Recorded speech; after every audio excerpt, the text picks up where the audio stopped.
দর্শক আমন্ত্রণ দীপ্ত সংবাদে আপনাদের সঙ্গে এই মুহূর্তে রয়েছে আমি রুবায়েত হাসান। আর শুরুতেই থাকছে প্রধান খবরের শিরোনাম। বিভিন্ন জেলায় সীমান্ত দিয়ে অন্তত ৭৮ জনকে পুশ ইন করেছে ভারত, চলছে যাচাই বাছাই।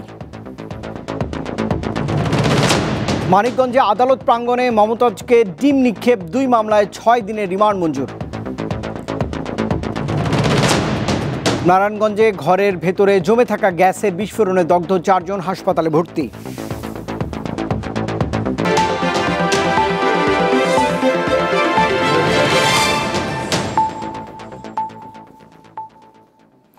মানিকগঞ্জ ২ আসনের সাবেক সংসদ সদস্য মমতাজ বেগমকে ২ মামলায় ৬ দিনের রিমান্ড মঞ্জুর করেছেন আদালত। সকালে মানিকগঞ্জ চিফ জুডিশিয়াল ম্যাজিস্ট্রেট আদালত ৩-এর বিচারক হরিরামপুরের থানায় ভাঙচুর ও মারামারির মামলায় ২ দিনের এবং সিনিয়র জুডিশিয়াল ম্যাজিস্ট্রেট আদালত ১-এর বিচারক সিংগাইর থানায় দায়ের করা হত্যা মামলায় আরও ৪ দিনের রিমান্ড মঞ্জুর করেন। এর আগে সকাল ৮:৩০টার দিকে গাজীপুরের কাশিমপুর হাই সিকিউরিটি কেন্দ্রীয় কারাগার থেকে মমতাজ বেগমকে মানিকগঞ্জ আদালতে নেওয়া হয়। এ সময় বিএনপিপন্থী আইনজীবীরা বিক্ষোভ করেন এবং মমতাজ বেগমের উপর ডিম ও জুতা ছুঁড়ে মারেন।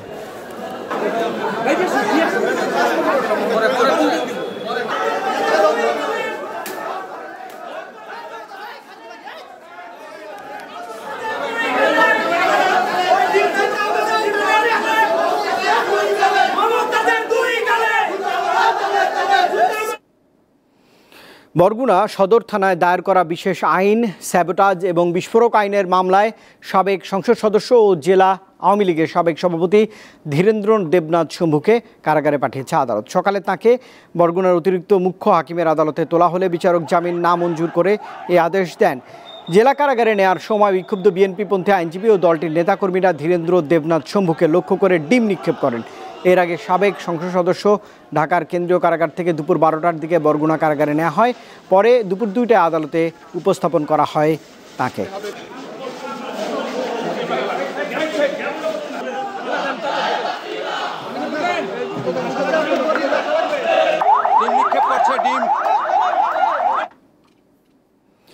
আগামী ৪৮ ঘন্টার জন্য আন্দোলন স্থগিতের ঘোষণা দিয়েছেন বিএনপির নেতা ইশরাক হোসেন। বিকেলে কাকরাইল মোড়ে আন্দোলনস্থলে এসে তিনি এমন ঘোষণা দেন। এ সময় তিনি বলেন, সরকারের পদক্ষেপ দেখে পরবর্তী সিদ্ধান্ত নেওয়া হবে। এর আগে বিএনপির নেতা ইশরাক হোসেনকে ঢাকা দক্ষিণ সিটি কর্পোরেশনের মেয়র পদে দায়িত্ব বুঝিয়ে দেওয়ার দাবিতে বুধবার থেকে রাজধানীর কাকরাইল মসজিদের সামনের মোড়ে অবস্থান নিয়ে বিক্ষোভ শুরু করেন বিএনপি ও সহযোগী সংগঠনের নেতাকর্মীরা। রাতভর চলে তাদের এই বিক্ষোভ কর্মসূচি। পরে দিনভর নানা স্লোগানে উত্তাল হয়ে ওঠে কাকরাইল এলাকা। কিন্তু আদালতের রায় ও বিএনপির সিনিয়র নেতাদের আহ্বানের পর সড়ক থেকে সরে যাওয়ার ঘোষণাও আসে।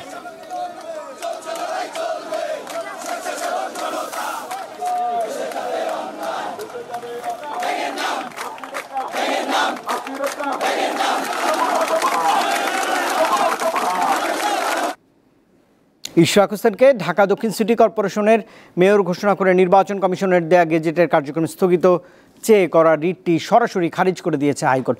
এর ফলে ইশরাকের মেয়র হিসেবে শপথ নিতে আইনগত বাধা নেই বলে জানিয়েছেন তার আইনজীবীরা। বৃহস্পতিবার বিচারপতি আকরাম হোসেন চৌধুরী ও বিচারপতি দেবাশিস রায় চৌধুরীর বেঞ্চ শুনানি শেষে রিটটি খারিজ করে দেন। পরে আইনজীবীরা বলেন, রাজনৈতিক উদ্দেশ্য হাসিল করতেই এই রিট করা হয়েছিল। তারা বলেন, হাইকোর্টের রায়ের পরও শপথ না পড়ালে আদালত অবমাননা হবে। পরে রিটকারীর আইনজীবী জানিয়েছেন, এই আদেশের বিরুদ্ধে উচ্চ আদালতে আপিল করবেন তারা।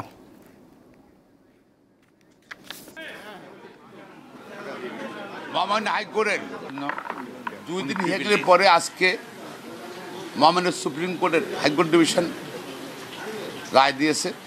সে রায়ে তাদের আবেদন রিট পিটিশনটা অর্থাৎ রিট পিটিশনটা সামারিলি খারিজ করে দিয়েছে। আইনি প্রক্রিয়া ইশরাক সাহেবকে মেয়র হিসাবে শপথ নিতে এই সংশ্লিষ্ট মন্ত্রণালয়ের আর কোনো বাধা থাকলো না। যদি তারা আজকের পরে শপথ নিতে বাধা প্রদান করে, আদালত অবমাননার শামিল হবে। উচ্চতর আদালতে যাব, মহামান্য আপিল বিভাগে আমরা আপিল ফাইল করব এবং আপিল ফাইল করা অবস্থায় যেহেতু এই বিষয়টি সাবজুডিস ম্যাটার থাকবে, এখানে স্থানীয় সরকার মন্ত্রণালয়ের শপথ পড়ানোর আইনগত কোনো সুযোগ থাকলো না। দর্শক, এই মুহূর্তের খবর জানাতে চাই। বিএনপি নেতা ইশরাকের সমর্থকদের অবস্থান সম্পর্কে জানবো এবার। রাজধানীর কাকরাইল এলাকা থেকে সহকর্মী মেহেদী হাসান যোগ দিয়েছেন। মেহেদী, আন্দোলনকারীরা এখনও কি সড়কে অবরোধ করে আন্দোলন কর্মসূচি পালন করছেন কিনা, সড়কের সার্বিক পরিস্থিতিও একটু জানাবেন।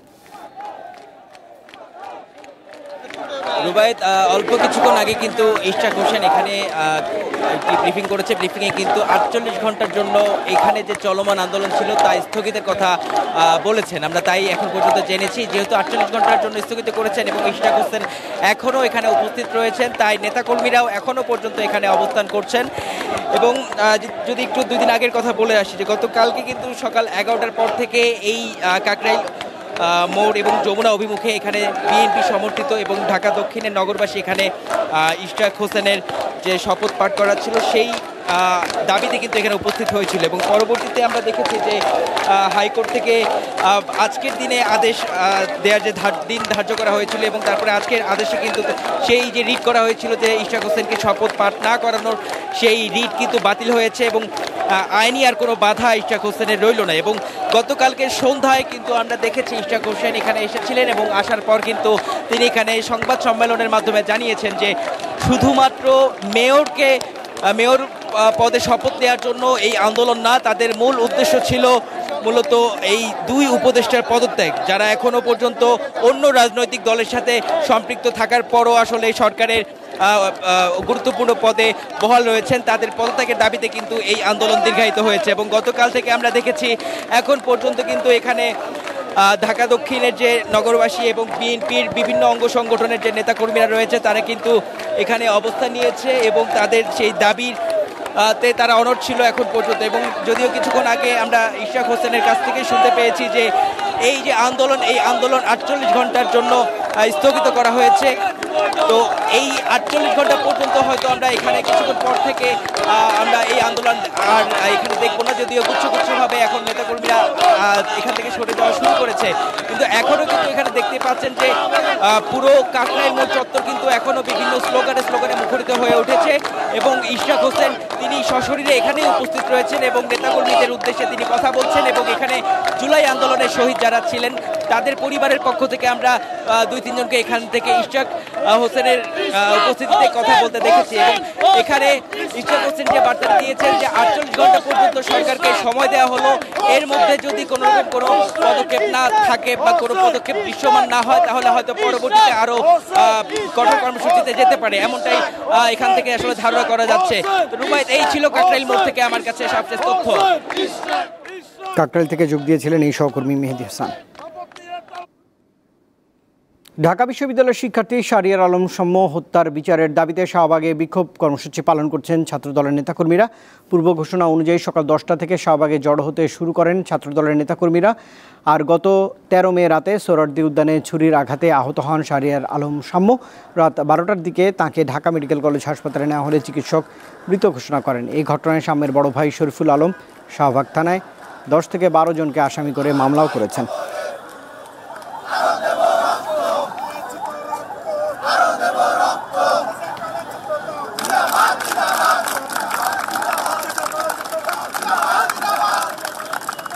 দিন অতিবাহিত হওয়ার পরও এটি আমরা কার্যকরভাবে দেখতে পাইনি।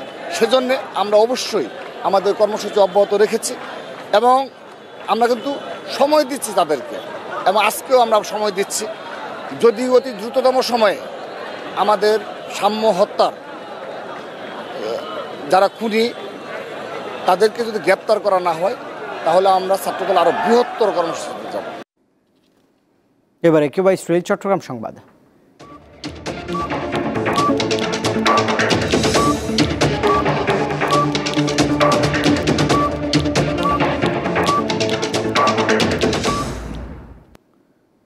চট্টগ্রামের ঐতিহ্যবাহী সার্কিট হাউস সংলগ্ন উন্মুক্ত মাঠে হাসপাতাল তৈরির প্রতিবাদে ও এটিকে মুক্তাঙ্গন ঘোষণার দাবিতে মানববন্ধন কর্মসূচি পালিত হয়েছে। সকালে পরিকল্পিত চট্টগ্রাম ফোরামের উদ্যোগে সার্কিট হাউস মাঠের সামনে এই কর্মসূচিতে যোগ দিয়ে সংহতি প্রকাশ করেন city mayor doctor Shahadat Hossain.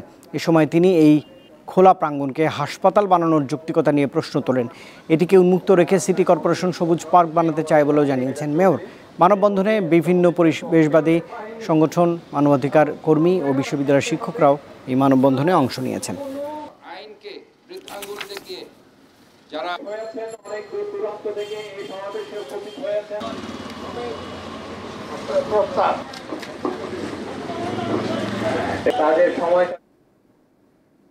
বিভিন্ন সীমান্ত দিয়ে বুধবার রাতে অন্তত ৭৮ জনকে পুশ ইন করেছে বিএসএফ। বিজিবির টহল দল এদের আটকের পর সংশ্লিষ্ট থানায় হস্তান্তর করে। দেশের বিভিন্ন সীমান্ত দিয়ে প্রায় প্রতিদিনই বাংলাদেশি সহ অজ্ঞাতদের পুশ ইন করছে ভারতীয় সীমান্তরক্ষী বাহিনী বিএসএফ। বৃহস্পতিবার ভোর ৪টায় কুমিল্লা সদর উপজেলার গোলাবাড়ি সীমান্ত দিয়ে নারী ও শিশুসহ ১৩ জন বাংলাদেশিকে পুশ ইন করে বিএসএফ। এদের মধ্যে পুরুষ ৩ জন, নারী ৩ জন এবং ৭ জন শিশু রয়েছে। কুমিল্লা ৬০ বিজিবি টহল দল তাদের আটক করে থানায় নিয়ে যায়। তাদের তথ্য, তারা আলটিমেটলি কোথাকার নাগরিক, কোথায় তাদের জন্মস্থান, এই বিষয়গুলো আমরা তাদের কাছ থেকে প্রাপ্ত তথ্য এবং ডকুমেন্টসের ভিত্তিতে আমরা এগুলো যাচাই করছি। যাচাই অন্তে আসলে বলা যাবে যে তাদের বিষয়ে আইনগত পরবর্তী পদক্ষেপটা কি হবে। লালমনিরহাটের পাটগ্রাম উপজেলার দুটি সীমান্ত দিয়ে বুধবার দিবাগত রাতে পুশ ইন করে বিএসএফ। পুশিনের শিকার ২০ জনকে আটক করে থানায় নিয়েছে বিজিবি। আটককৃতদের মধ্যে ৭ জন শিশু, ১১ জন নারী ও ২ জন পুরুষ রয়েছে। এদের বাড়ি খুলনা, নড়াইল ও যশোর জেলায়। বাংলাদেশি নাগরিকত্ব যাচাই বাছাই চলছে। যাচাই বাছাই শেষে তাদেরকে তাদের পরিবারের কাছে ঊর্ধ্বতন কর্তৃপক্ষের নির্দেশক্রমে হস্তান্তর করা হবে আইনগত ব্যবস্থা প্রক্রিয়াধীন। বৃহস্পতিবার ভোরে ফেনীর ছাগলনাইয়া ও ফুলগাজী উপজেলার সীমান্ত পথে ৬টি পরিবারের ২৪ জনকে পুশ ইন করে বিএসএফ। এদের মধ্যে পুরুষ ৬ জন, নারী ৫ জন ও ১৩ জন শিশু রয়েছে। এদের সবার বাড়ি কুড়িগ্রামে। এদিকে পঞ্চগড়ে সীমান্ত দিয়ে ২১ জনকে পুশ ইন করেছে বিএসএফ। এদের মধ্যে ৬ জন নারী, ২ জন পুরুষ ও ১৩ জন শিশু। দীপ্ত, বার্তাকক্ষ। নারায়ণগঞ্জের ২৫০০-এ ঘরের ভেতরে জমে থাকা গ্যাসে বিস্ফোরণের আগুনে ৪ শ্রমিক দগ্ধ হয়েছেন। সকালে দুপতারা ইউনিয়নের খানপাড়া এলাকায় একটি ভাড়া বাসায় এই দুর্ঘটনা ঘটে। দগ্ধদের উদ্ধার করে জাতীয় বার্ন অ্যান্ড প্লাস্টিক সার্জারি ইনস্টিটিউটে ভর্তি করা হয়। দগ্ধরা হলেন কামরুল হাওলাদার, আতিক, সোহাগ ও আফ্রিদি। তারা মিথিলা টেক্সটাইলে কর্মরত শ্রমিক। দগ্ধরা সকলেই আশঙ্কা মুক্ত বলে জানিয়েছেন হাসপাতালের চিকিৎসক।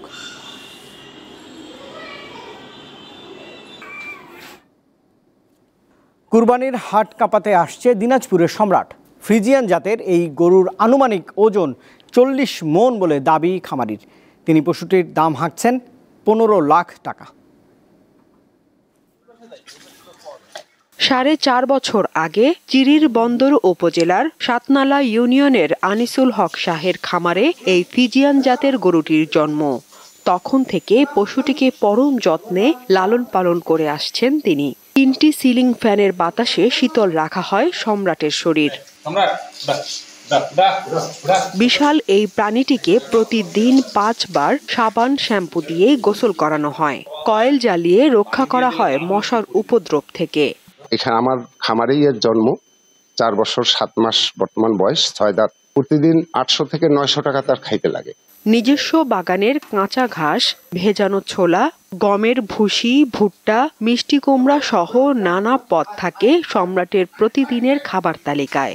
লাইভ ওয়েট প্রায় ৪০ মণ। গরুটার মূল্য রাখছি ১৫ লক্ষ টাকা। বিশাল দেহের এই গরুটি গত ২ বছর ঘর থেকে বের করা সম্ভব হচ্ছে না। এর উচ্চতা ৭.৫ ফুট আর দৈর্ঘ্য ৯ ফুট। দিনে ৫ বার করে গোসল করানো হয়, কারণ এখন গরমটা অনেক বেশি। আগে ৩ বার করে করাইতাম, কারণ অধিক বড় হয়ে গেছে গরু। এখানে আমরা পাটিও সেরকম পাচ্ছি না, এটা নিয়ে আমরা চিন্তিত। সম্রাটকে দেখতে প্রতিদিনই প্রতিবেশী ও দূর দূরান্তের অনেক মানুষ ভিড় করেন। প্রায় আসি দেখি। বড় গরু, এত বড় গরু আমাদের এলাকায় নাই। একটা ভৈঁস আছে যেমন মোটা, তার চেয়ে মোটা তাজা গরু। বুঝতে তো আমরা পারবো না, কিন্তু দেখার জন্য আমরা যাই। এটি আমরা মনে করছি দিনাজপুর সহ উত্তরবঙ্গে সে চমক দিবে। তিনি জানান, দিনাজপুর জেলায় এবার কোরবানির পশুর চাহিদা রয়েছে 2,63,000। এর বিপরীতে প্রস্তুত করা হয়েছে 3,33,000-এর বেশি প্রাণী। দীপ্ত, বার্তাকক্ষ। পটুয়াখালীর বাউফলে সাংবাদিককে প্রকাশ্যে জেলে পাঠিয়ে শাস্তি দেওয়ার হুমকির ঘটনায় ক্ষোভে ফুঁসছে ছাত্র জনতা। হুমকিদাতা ইউএনওর অপসারণের দাবিতে ঝাড়ু মিছিল সহ বিক্ষোভ সমাবেশ করেছে তারা। এই ঘটনার নিন্দা জানানোর পাশাপাশি তার শাস্তির দাবি জানিয়েছেন স্থানীয় গণমাধ্যম কর্মীরাও। 19 মে দুপুরে বাউফল আদর্শ বালিকা মাধ্যমিক বিদ্যালয়ে দুর্নীতি প্রতিরোধ কমিটির আয়োজনে স্কুল বিতর্ক প্রতিযোগিতার ফাইনাল অনুষ্ঠিত হয়। অনুষ্ঠানের আমন্ত্রণ জানাতে বাউফলের উপজেলা নির্বাহী কর্মকর্তা আমিনুল ইসলামের অফিসে যান বাউফল উপজেলা দুর্নীতি প্রতিরোধ কমিটির সভাপতি সাংবাদিক ইমরান হোসেন সোহেল সহ কমিটির সদস্যরা। তাকে না পেয়ে ফেরত আসেন তারা। পরে ওই বিদ্যালয়ের প্রধান শিক্ষক জাহানারা বেগমের আমন্ত্রণে অনুষ্ঠানের শেষ পর্যায়ে উপস্থিত হন ইউএনও আমিনুল ইসলাম। পরে প্রধান শিক্ষকের কক্ষে বসে কেন তাকে আগে অবহিত করা হয়নি তার কৈফিয়ত চান তিনি।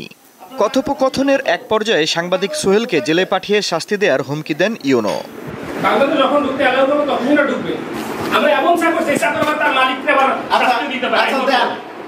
এই ঘটনার ভিডিওটি সামাজিক যোগাযোগ মাধ্যমে ছড়িয়ে পড়লে ইউএনওর বিরুদ্ধে অবস্থান নেয় ছাত্র জনতা।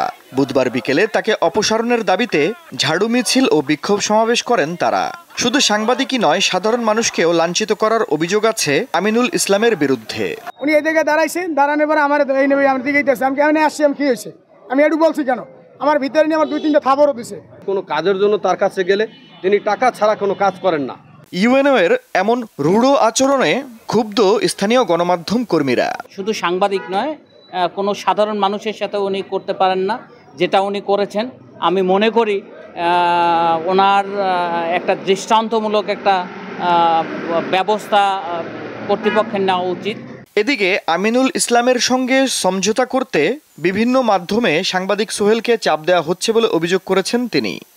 চাপ বলতে বিভিন্ন লোকজন দিয়ে এসে আমার কাছে প্রস্তাব পাঠাচ্ছে যেন আমি এটা তার সাথে যেয়ে মিশে যাই। আসলে আমার মেশারও তো কিছু নাই এখানে। বিষয়টি নিয়ে ইউএনও আমিনুল ইসলামের সঙ্গে যোগাযোগ করতে তার অফিসে গিয়ে তাকে পাওয়া যায়নি। এছাড়া বেশ কয়েকবার মুঠোফোনে যোগাযোগের চেষ্টা করলেও তিনি ফোন রিসিভ করেননি। তবে বিষয়টি দ্রুত সমাধানের আশ্বাস দিয়েছেন জেলা প্রশাসক। এটা নিছক একটা ভুল বোঝাবুঝি, এটা নিয়ে এত পানি ঘোলা করার কোনো প্রয়োজন আছে বলে আমি মনে করি না। ঠিক আছে, এটা একটা ভুল বোঝাবুঝি হয়ে গেছে, আশা করি এটা সমস্যা মিটে যাবে। সাধারণ মানুষের সাথে দুর্ব্যবহারের জন্য ইউএনও আমিনুল ইসলামের বিরুদ্ধে দ্রুত কঠোর ব্যবস্থা নেবে সরকার, এমনটাই প্রত্যাশা বাউফলবাসীর। দীপ্ত বার্তা কক্ষ। ঝিনাইদহের মহেশপুর ও জীবননগর সীমান্ত থেকে বিভিন্ন সময় জব্দকৃত 119 কোটি 64 লাখ টাকার ভারতীয় মাদকদ্রব্য ধ্বংস করেছে বর্ডার গার্ড বাংলাদেশ। সকাল 11টার সময় মহেশপুর 58 বিজিবি সদর দফতরে এসব মাদকদ্রব্য ধ্বংস করা হয়। মহেশপুর 58 বিজিবির অধিনায়ক লেফটেন্যান্ট কর্নেল রফিকুল আলম জানান, গত 15 মাসে মহেশপুর ও জীবননগর সীমান্ত থেকে জব্দকৃত 25,813 বোতল ফেন্সিডিল, 38,980 বোতল ভারতীয় মদ, 130 কেজি গাঁজা, 65,174 পিস ইয়াবা, 37 kg heroin, 79 kg cocaine, 7 kg crystal meth ice এবং 21,316 পিস ভায়াগ্রা ট্যাবলেট সহ বিভিন্ন ধরনের মাদক ধ্বংস করা হয়। এসব মাদকের আনুমানিক মূল্য প্রায় 120 কোটি টাকা।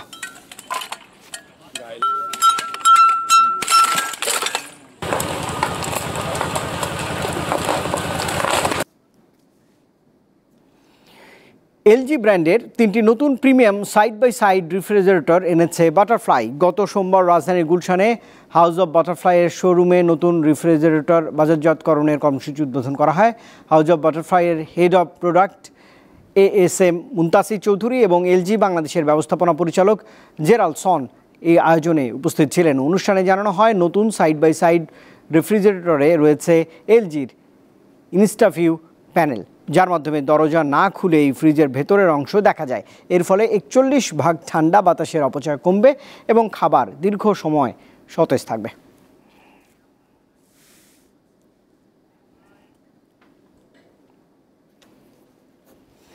দর্শক, এই খবরের সঙ্গেই শেষ করছি দীপ্ত সংবাদ। তবে শেষ করার আগে প্রধান খবরের শিরোনাম জানাবো আরেকবার। বিভিন্ন জেলায় সীমান্ত দিয়ে অন্তত 78 জনকে পুশ ইন করেছে ভারত, চলছে যাচাই বাছাই।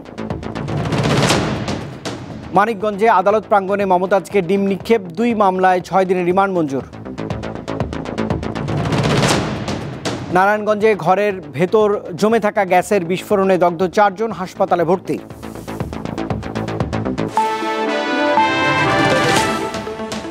দর্শক, এই ছিল এখনকার মতো। এতক্ষণ সঙ্গে থাকবার জন্য ধন্যবাদ সবাইকে। আরও তথ্য বিনোদনের জন্য আপনি যুক্ত থাকতে পারেন দীপ্ত টেলিভিশনের ডিজিটাল প্ল্যাটফর্মগুলোতে।